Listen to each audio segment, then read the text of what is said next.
Hey everybody, what's up? The iPodKid here, and today I'm going to be showing you how to make a totally free iPod or iPhone docking station. You're going to need a few things for this operation. First off, you're going to need a household pair of scissors. Next, you're going to need to have the syncing/charging cable included with the iPod and iPhone. The new thin-headed models work a lot better for this project. Then you're going to need the actual docking station that's included with all iPod and iPhone models.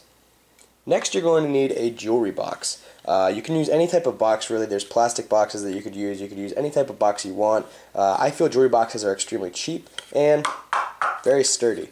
You're just going to need a jewelry box or any type of box that will suit this docking station. Make sure it's large enough on the size.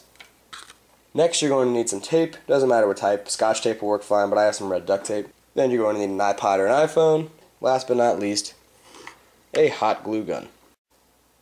First part of the project is going to require the scissors, the docking station, and then the iPod charging cable. What you're going to need to do is be able to fit this end of the charging cable into the bottom of this nice and snug. At first it doesn't fit all the way, so what you're going to need to do is take your scissors and whittle out the inside of this. Make sure you get both the ends, and then you can also get one of the sides as well. I've already done this to mine.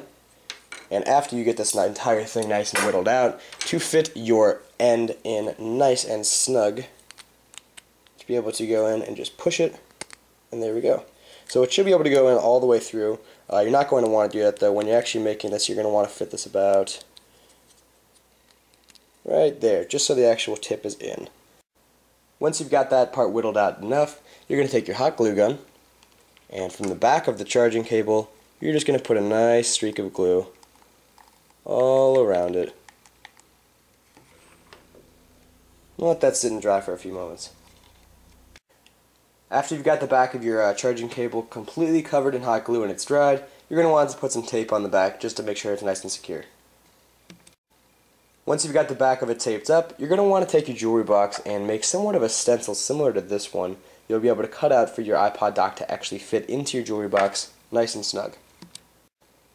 Now that we have the vague shape cut into the box, your actual cable should be able to fit into the top of it rather nice and easily. Once you've got that part matched up somewhat nice, you can actually go into the back of the box where it's going to be hidden and cut out a small triangle.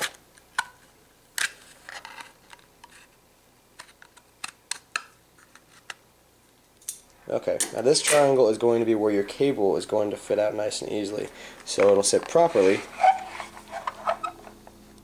on the base of the desk. Now here's where the second part comes in with the glue gun. Put your finger on top of the dock, push down firmly, and turn it over. Now just glue the living crap out of this part. This is the part that's going to need to stay in place because this is what's going to actually hold the dock where it's supposed to be. Now that all the gluing is done on the inside of your box, you can tape the outside wire, flip it over, and you should have an iPod dock.